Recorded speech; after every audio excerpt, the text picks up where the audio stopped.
जनसंख्या विस्फोट, population explosion.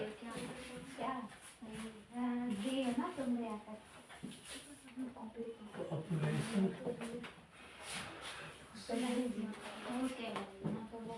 Explosion, इसी पे हम लोग चर्चा कर रहे थे कि वर्ष हमने आपको बताया था कैसे विश्व की जनसंख्या इस तरीके से बढ़ी थी। तो विश्व की कुल जनसंख्या 1900 में, स्टार बना के लिख लीजिए, विश्व की कुल जनसंख्या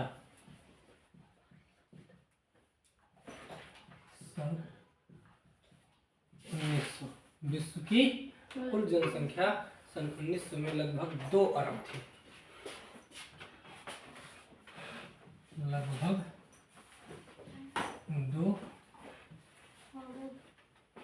अरब। 1900 में कितनी थी? लगभग 2 अरब थी, तथा सन 2000 में 6 अरब, तथा सन 2000 में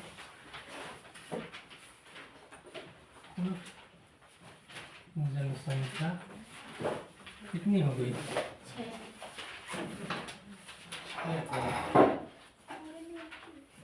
हुई, 6 अरब थी, तथा 2011 में 7 अरब से भी अधिक, तथा 2011 में विश्व की कुल जनसंख्या 7 अरब से भी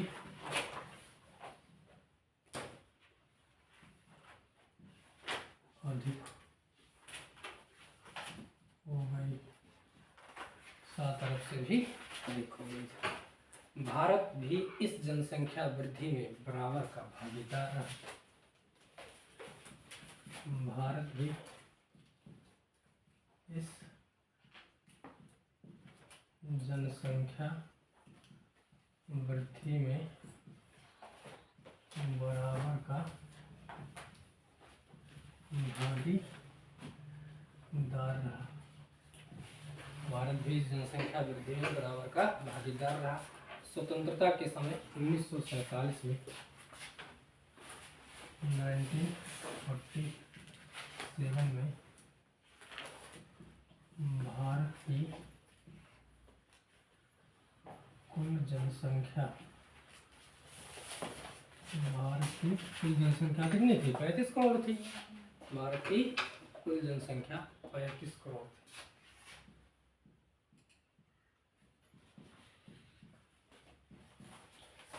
भारत की कुल जनसंख्या 35 करोड़ थी, तथा सन 2000 में 1 अरब से ऊपर पहुंच गई।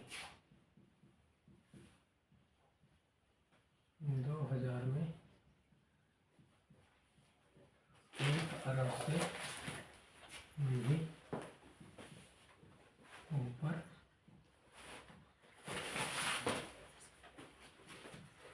1 अरब से भी ऊपर पहुंच गई। सिर्फ 10 वर्ष में 2011 में भारत की जनसंख्या सिर्फ 10 वर्ष 2011 में भारत की जनसंख्या कितनी है? 125 करोड़ ना, लगभग उससे भी अधिक अब हो गई होगी। कुल जनसंख्या 1 अरब 21 करोड़ से भी अधिक, 1 अरब 21 करोड़ से भी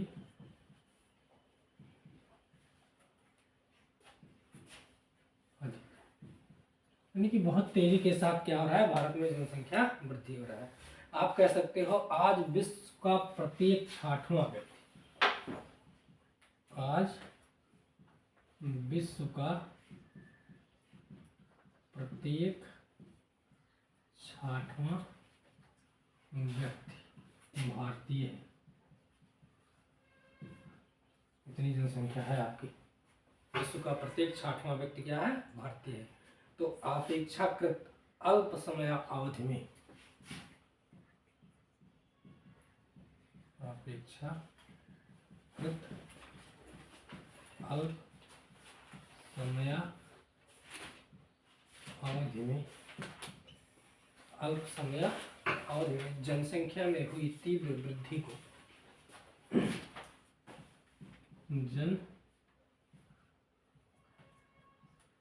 जनसंख्या में हुई तीव्र वृद्धि को क्या कहते हैं? जनसंख्या विस्फोट कहते हैं।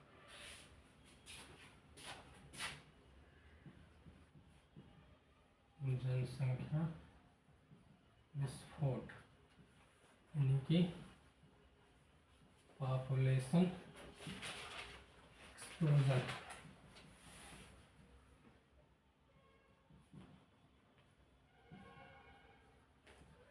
कहा जाता है। ठीक, कम समय में क्या हो गया? जनसंख्या बहुत तेजी से बढ़ी। यह संसाधनों के दोहन में वृद्धि कर संसाधनों के दोहन में वृद्धि कर या संसाधनों के दोहन में वृद्धि कर पारिस्थितिक असंतुलन जैसी समस्याओं को उत्पन्न करते हैं। पारिस्थितिक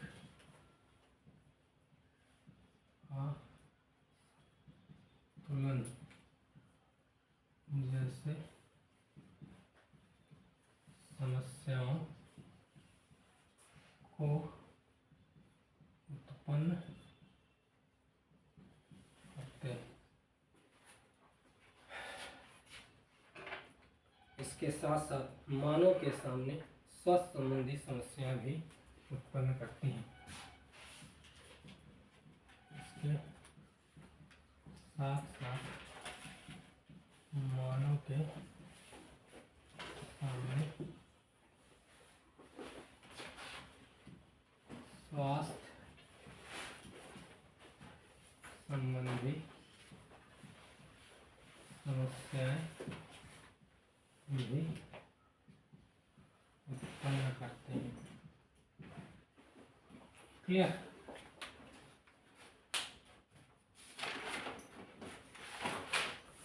अगला हेडिंग है जनसंख्या वृद्धि के कारण। जनसंख्या वृद्धि का कारण क्या रहा? Cause of population growth. Cause of population growth. Clear? तो पहले इसी को देख लें हम लोग। कह रहा है जनसंख्या विस्फोट क्या है। ठीक है, तो जनसंख्या विस्फोट का मतलब हो गया कि अपेक्षाकृत अल्प समय अवधि में, ठीक, जनसंख्या में हुई तीव्र वृद्धि को क्या कहते हैं? जनसंख्या विस्फोट, या इसी को हम कहते हैं पॉपुलेशन एक्सप्लोजन कहा जाता है। अपेक्षाकृत अल्प समय में, यानी कि अल्प समय में जनसंख्या क्या हो रही है?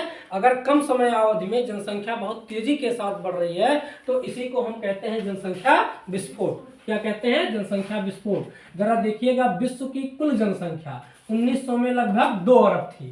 कितनी थी? पूरे विश्व की बात कर रहे हैं, पूरे वर्ल्ड की बात कर रहे हैं। पूरे वर्ल्ड में 1900 में विश्व की कुल आबादी कितनी थी? 2 अरब थी। और सन 2000 में कुल जनसंख्या बढ़ के 2 अरब से कितनी हो गई? 6 अरब हो गई। ठीक, तथा 2011 में विश्व की कुल जनसंख्या कितनी हो गई? 7 अरब से भी अधिक हो गई। समझ रहे हैं? तो 2011 में जो पूरे वर्ल्ड की जनसंख्या थी वो 7 अरब से भी अधिक थी। भारत भी जनसंख्या में बराबर का हिस्सेदार है। देखिए, भारत भी जनसंख्या वृद्धि में बराबर का भागीदारी रहा है। स्वतंत्रता के समय 1947 में भारत में कुल आबादी कितनी थी? 35 करोड़ की थी। जब भारत आजाद हुआ उस समय देश की आबादी कुल कितनी थी? 35 करोड़ थी। कितनी थी? 35 करोड़ थी। लेकिन 2000 में 1 अरब से ऊपर पहुंच गई। 1947 में थी 35 करोड़ और 2000 में जब जनगणना हुई तो भारत की आबादी क्या हो गई? 1 अरब से ऊपर पहुंच गई। 10 वर्ष 2000 से के बाद 2011 में जनगणना हुई। 2011 यानी कि 10 वर्ष के भीतर, तो 10 वर्ष में ही जनसंख्या भारत में देखिए कितनी बढ़ गई? 1 अरब 21 करोड़।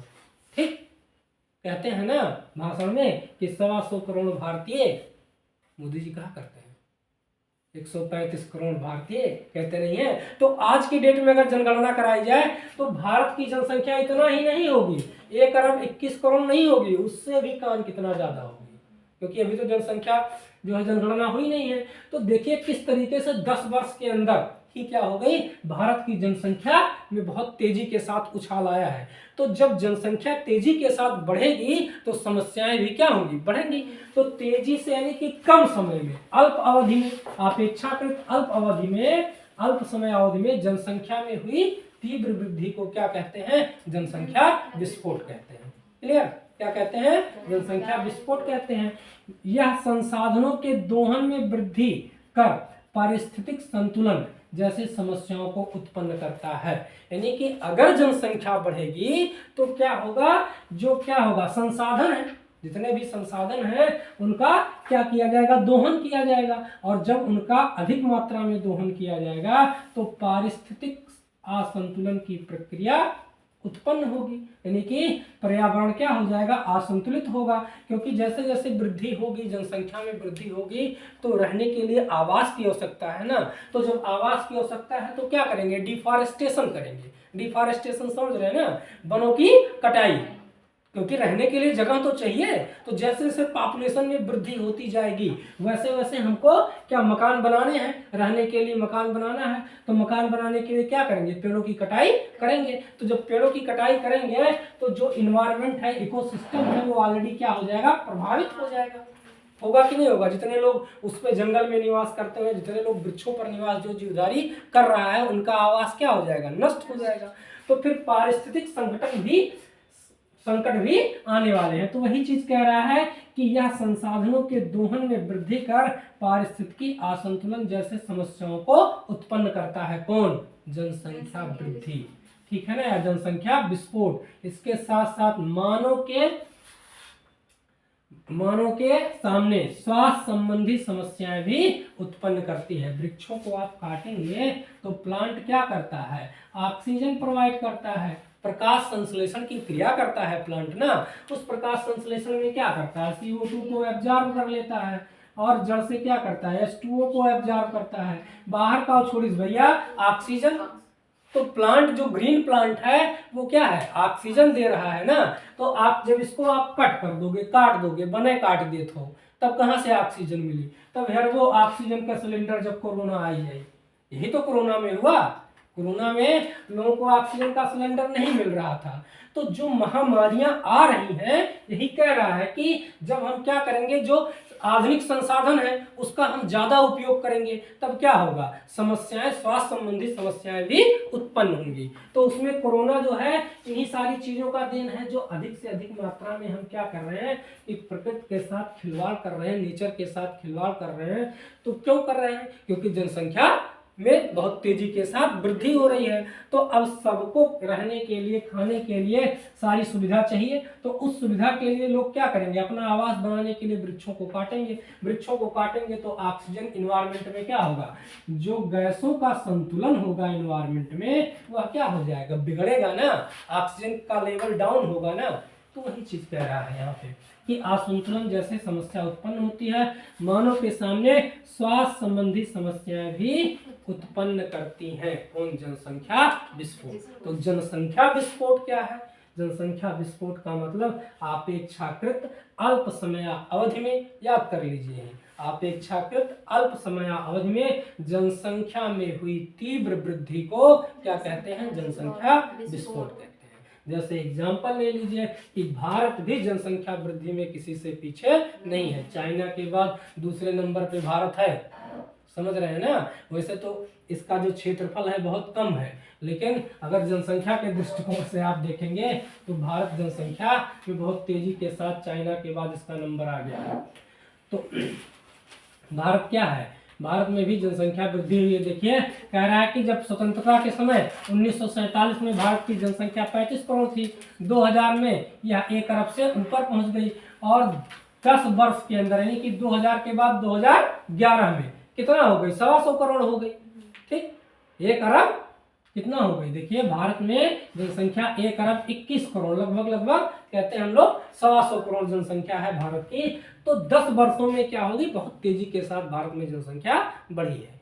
तो इसलिए कह रहे हैं इसी प्रक्रिया को क्या कहते हैं, जनसंख्या विस्फोट कहते हैं। अब इस जनसंख्या वृद्धि के कारण क्या है, यानी कि केज ऑफ पॉपुलेशन ग्रोथ। तो बहुत सारे रीजन हैं इसके, जो कुछ खास रीजन है उसे मैं आपको बता देता हूँ। वैसे तो बहुत रीजन है, कुछ तो आप ऑलरेडी पढ़ भी लेंगे। चलिए कुछ खास देख लेते हैं। पहला है मृत्यु दर में कमी।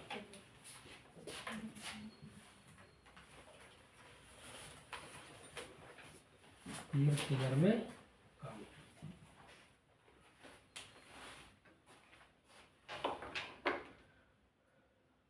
आधुनिक सेवा चिकित्सा के फलस्वरूप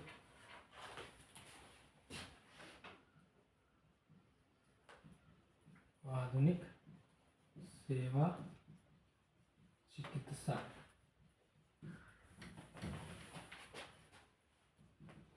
के फलस्वरूप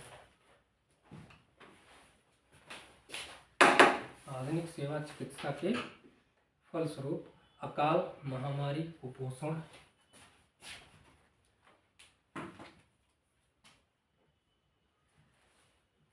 अकाल, महामारी, पोषण, अकाल, कुपोषण, भूखमरी से होने वाली अकाल मृत्यु दर में तथा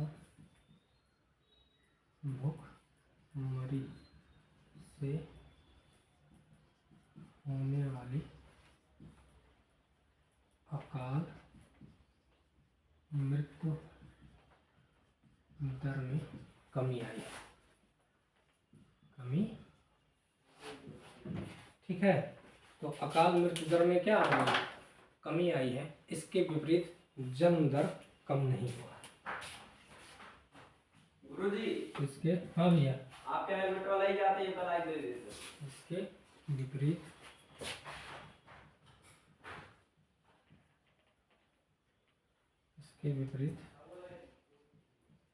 जन्म दर में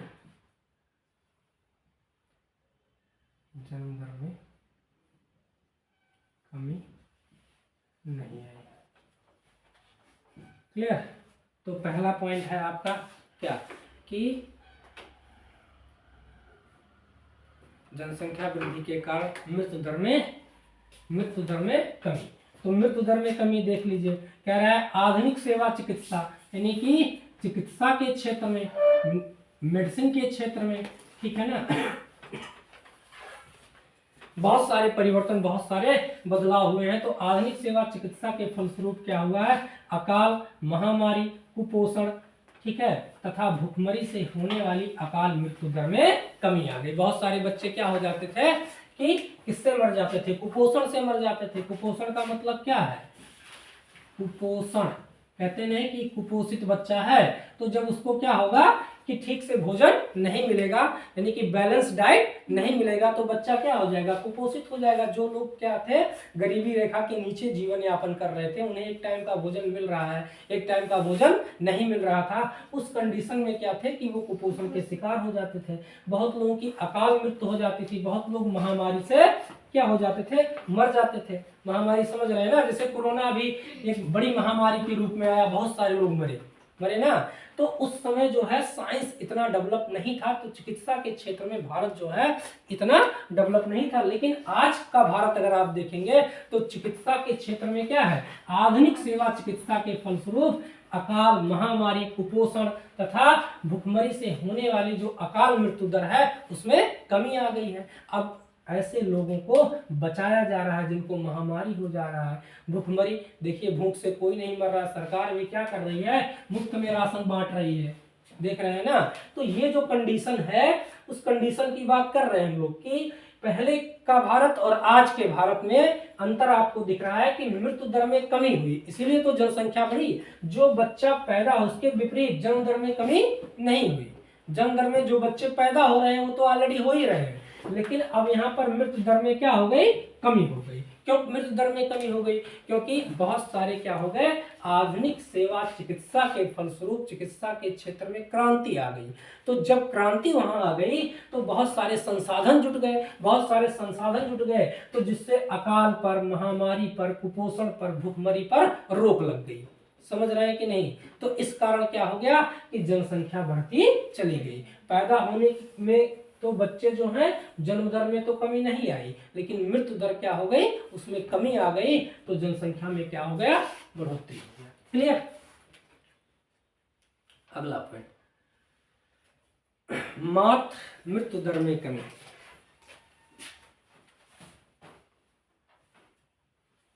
मातृ मृत्यु दर में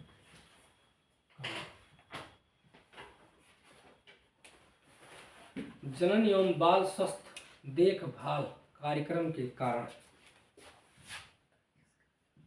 जनन एवं स्वास्थ्य, जनन एवं बाल स्वास्थ्य,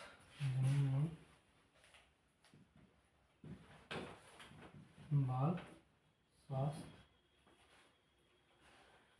जनन एवं बाल स्वास्थ्य देखभाल कार्यक्रम के कारण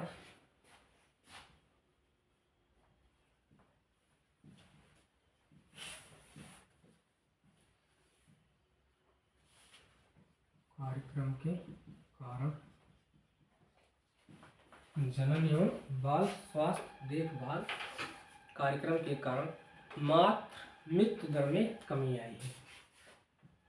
मातृ मृत्यु दर में कमी आई है। मातृ मृत्यु दर में कमी आई है। किसी माता के गर्भधारण काल में अथवा किसी माता के गर्भधारण काल में, किसी माता के गर्भधारण काल में अथवा प्रसव के समय प्रेरित गर्भपात,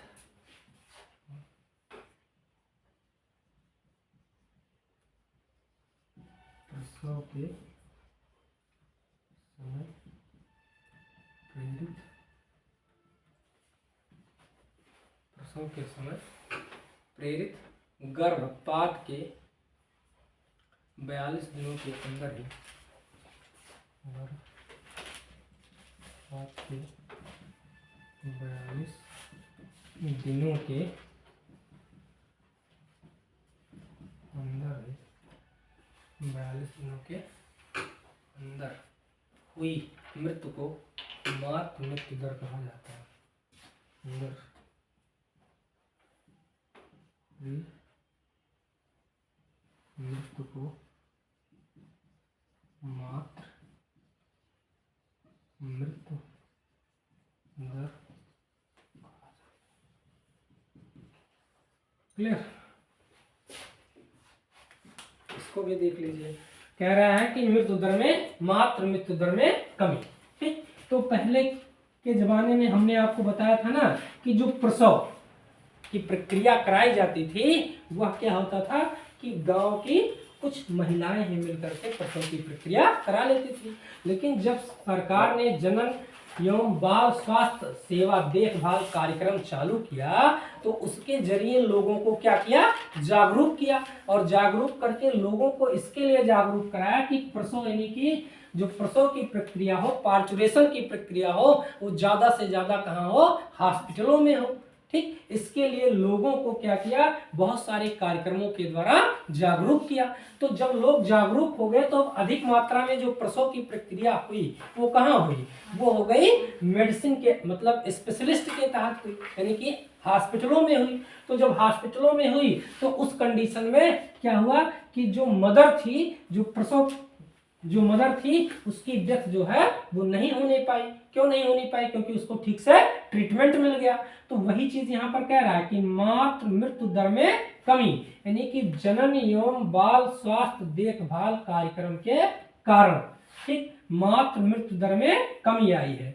किसी माता के गर्भधारण काल में अथवा प्रसव के समय प्रेरित गर्भपात के 42वें दिन के अंदर हुई मृत्यु को मातृ मृत्यु दर कहा जाता है। समझ रहे हैं ना, यानी कि प्रसव के समय प्रेरित गर्भपात के 42वें दिन के अंदर, यानी कि समझ रहे हैं आप, 42 दिन के अंदर अगर प्रसव की प्रक्रिया हुई और उस प्रसव के 42 दिन के बाद भी अगर मदर की डेथ होती थी तो उसे हम मातृ मृत्यु दर में रखते थे।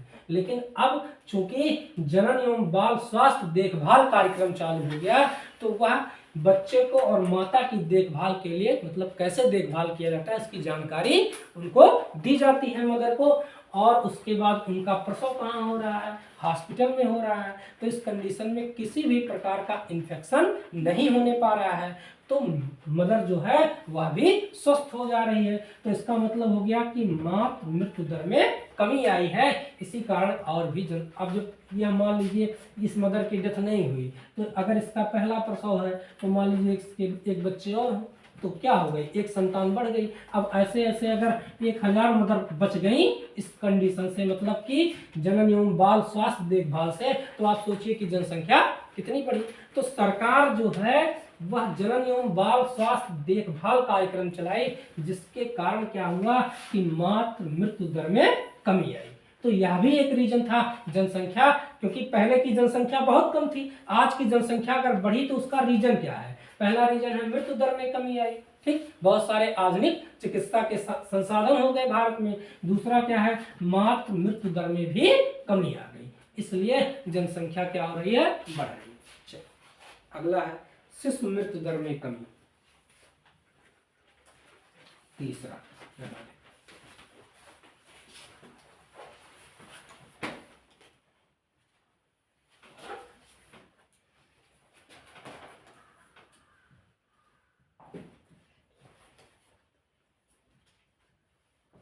शिशु मृत्यु दर में कमी।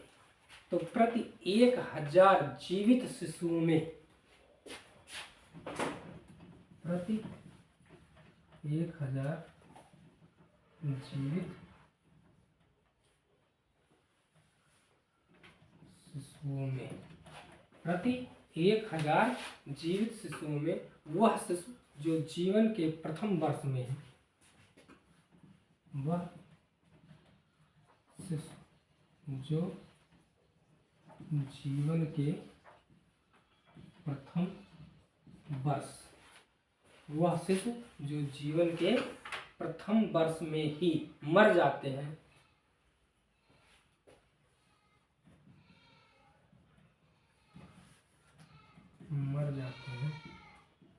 शिशु मृत्यु दर, शिशु मृत्यु दर का बेहतर सुविधाओं के कारण ही शिशु मृत्यु दर में कमी आई है।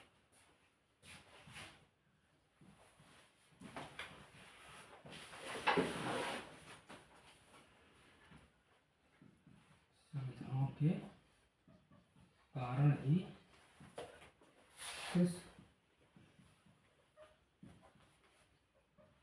मृत्यु दर में कमी आई है। क्लियर, इसको भी देख लीजिए। कह रहा है शिशु मृत्यु दर में कमी, मेरी मृत्यु दर में कमी, मातृ मृत्यु दर में कमी, और प्रसव के बाद जो शिशु उत्पन्न हुआ वह भी कह रहा है कि शिशु मृत्यु दर में कमी। तो हमने आपको बताया था ना कि बताइए इन्फेंट किसे कहते हैं, जन्म लेने के बाद तक 1 वर्ष तक के बच्चे को क्या कहा जाता है? शिशु कहा जाता है। तो 1 वर्ष तक ही मृत्यु दर शिशु का रखा जाता है। इसलिए तो ध्यान दीजिएगा, प्रति 1000 जीवित शिशुओं में वह शिशु, ठीक, प्रति 1000 जीवित शिशुओं में वह शिशु जो जीवन के प्रथम वर्ष में ही मर जाते हैं, शिशु मृत्यु दर कहलाता है। तो शिशु मृत्यु दर में ऐसे बच्चों को रखा जाता है जो उनकी मृत्यु प्रथम वर्ष में ही हो जाए, यानी कि 1 साल के भीतर अगर कोई शिशु मरता है तो उसकी गणना हम क्या करते हैं? शिशु मृत्यु दर में कर लेते हैं। क्लियर हुआ? ठीक। बेहतर सुविधाओं के कारण क्या हुआ? शिशु मृत्यु दर में कमी आई है। तो चूंकि अब क्या हो गया है, सुविधाएं चिकित्सा के क्षेत्र में बढ़ी है ना, तो हमने आपको बार बार वही चीज आपको बता रहे हैं कि जो क्या हुआ है, प्रसव की प्रक्रिया हुई है वह मेडिकल के द्वारा हो रही है, अर्थात हॉस्पिटलों में हो रही है।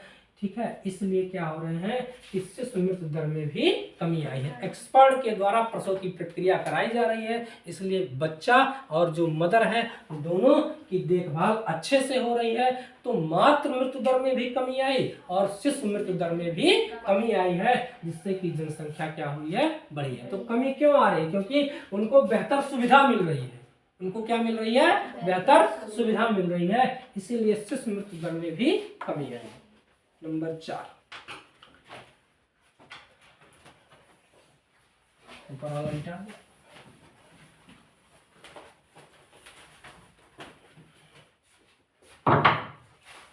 जनन आयु वाले जनसंख्या में वृद्धि।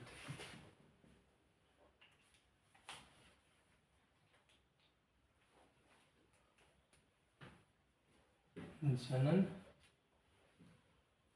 आयु वाले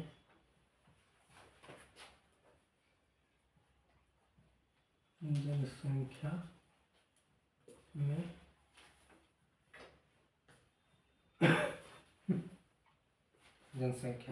वृद्धि। भारत में जनसंख्या तेजी से बढ़ रही है।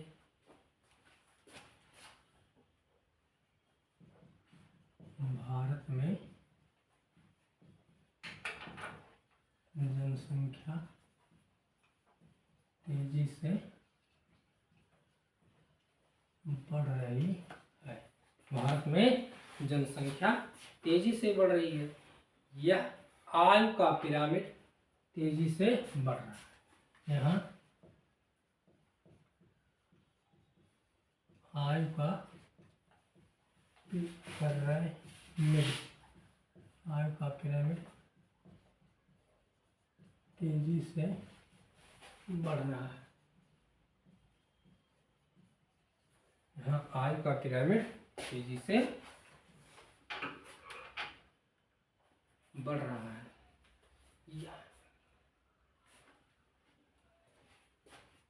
यह तेजी से बढ़ती हुई जनसंख्या का परिचायक है। आयु का पिरामिड जो बढ़ रहा है वो तेजी से बढ़ती हुई जनसंख्या का क्या है? परिचायक है, जिसके कारण तेजी से जनसंख्या वृद्धि हो रही है। जिसके कारण तेजी से जनसंख्या वृद्धि हो रही है। इसके कारण तेजी से जनसंख्या वृद्धि हो रही है। जनसंख्या विस्फोट या इसमें तेजी से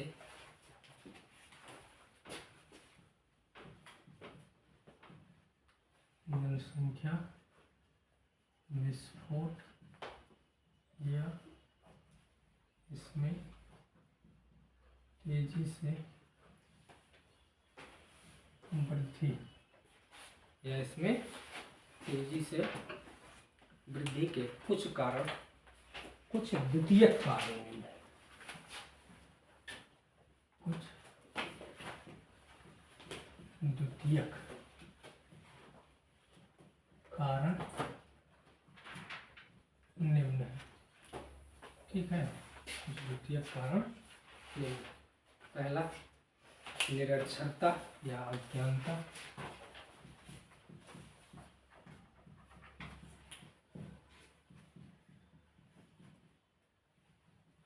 निरक्षरता या अज्ञानता। दूसरा अच्छी स्वास्थ्य सुविधाओं का मिलना,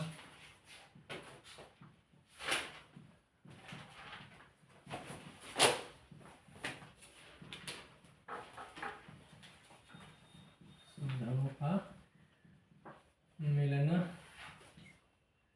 तीसरा खाद्यान्नों की प्रचुरता, खाद्यान्नों की प्रचुरता। और तीसरा कुछ सामाजिक मान्यताएं, कुछ सामाजिक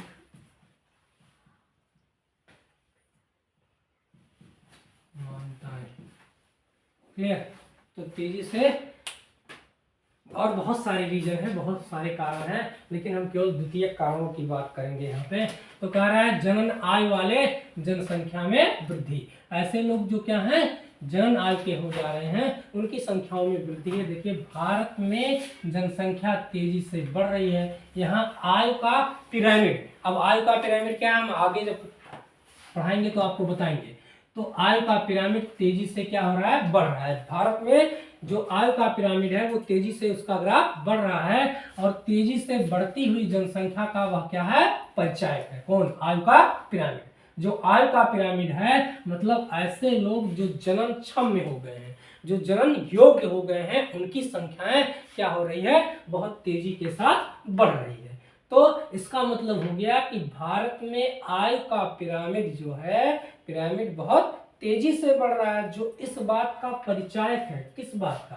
तेजी से बढ़ती हुई जनसंख्या का परिचायक है, जिसके कारण तेजी से जनसंख्या क्या हो रही है, बढ़ रही है। जनसंख्या विस्फोट या तेजी से जनसंख्या में वृद्धि के कुछ द्वितीयक कारण, कुछ द्वितीयक कारण निम्न है। पहला है निरक्षरता या अज्ञानता। आपने देखा ना कि जो लोग क्या हैं, अनएजुकेटेड हैं, अशिक्षित हैं। आज के दौर में तो आप देखिए 21st सेंचुरी में एक गार्जियन क्या करता है, एक माता पिता, हमने आपको बताया ना कि परिवार नियोजन जब चला तो कहे कि हम दो हमारे दो, तो मुश्किल से 2 बच्चे कर रहे हैं। या बहुत सारे लोग एक ही नारा दिए कि हम दो हमारे एक। लेकिन निरक्षरता और अज्ञानता के कारण जब उनको फैमिली प्लानिंग के बारे में जानकारी नहीं थी, उनको क्या था कि सीमित परिवार के बारे में जानकारी नहीं थी, उसके लाभ नहीं पता थे, तो बहुत सारे लोगों ने जो है, चूंकि भारत गांव का देश है, भारत क्या है, गांव का देश है,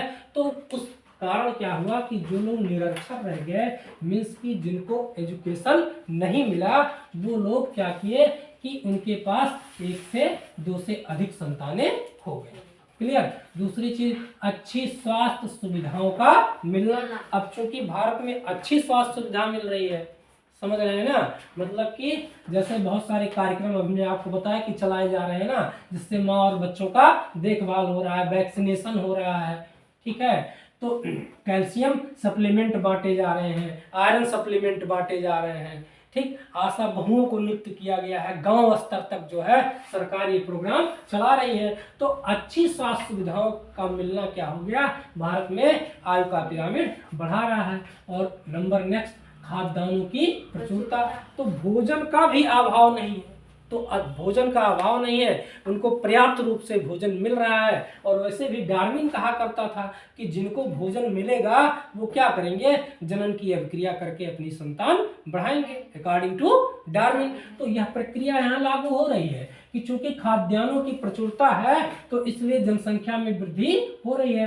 कुछ सामाजिक मान्यताएं हैं, देहात में आप जाएंगे कुछ रूढ़वादिता है, कुछ रूढ़वादियां हैं कि कहते हैं लोग कि एक संतान को संतान नहीं कहते हैं। जैसे कहते हैं ना देहात में कि एक आंखिक आंख नहीं कहते हैं, तो कम से कम कितना हो, 2 हो, ठीक। अब चूंकि भारत में कुछ चीजें आपको ऐसे भी देखने को मिल रही हैं कि यहाँ पर क्या है, पुरुष प्रधान देश है, पुरुष। वैसे ही सरकार इस पर काम कर रही है, बहुत तेजी के साथ महिलाओं को जो है समानता का अधिकार दे रही है, लेकिन जो रूढ़वादिता है, जो सोच है लोगों की, उसकी बात हम कर रहे हैं। तो चूंकि पुरुष प्रधान देश है, तो यहाँ महिलाओं को जब प्रधानता नहीं दी जा रही है, तो जो पुत्र हैं उसी को क्या कहते हैं, संतान की संज्ञा देते हैं, पुत्रियों को संतान की संज्ञा नहीं दे रहे हैं। तो यह चीज है, कुछ सामाजिक मान्यताएं की बात कर रही है। तो अगर किसी के पास 1-2 पुत्रियां हैं, तो एक पुत्र की चाह में क्या कर रहे हैं, 1 2 3 4 5, आपने देखा होगा किसी किसी घर में 6 पुत्रियां हो जाती हैं। तो जिस कारण क्या हो जा रही है, सामाजिक मान्यताओं के कारण क्या है, जनसंख्या में तेजी से वृद्धि हो रही है। लेकिन अब लोग धीरे धीरे क्या हो रहे हैं, जागरूक हो रहे हैं। तो जागरूक हो रहे हैं तो चाहे क्या हो, बॉय हो चाहे गर्ल हो, सबको समान अधिकार, क्योंकि जब शिक्षा का अधिकार हो गया, सबको शिक्षा मिल रही है, तो जब लोग शिक्षित होना शुरू हो जाएंगे तो उनको ये पता लग जाएगा कि संविधान में सबको समानता का अधिकार है। ठीक है ना। तो इसी कारण सरकार ने यह योजना चलाई भी थी। लेकिन हम तो अभी बात कर रहे थे कि जनन आय वाले जनसंख्या में वृद्धि के कुछ द्वितीयक कारण कौन कौन से थे। तो द्वितीयक कारणों में आता है निरक्षरता आता है, और उसके अलावा अच्छी स्वास्थ्य सुविधाओं का मिलना, और खाद्यान्नों की प्रचुरता, और एक है कुछ सामाजिक मान्यताएं भी हैं, जिसके कारण क्या हुआ, जनसंख्या में वृद्धि हुआ। ठीक, अब बचता है आपका जनसंख्या विस्फोट के परिणाम। तो इसको हम लोग नेक्स्ट लेक्चर में बात करेंगे। तब तक के लिए धन्यवाद।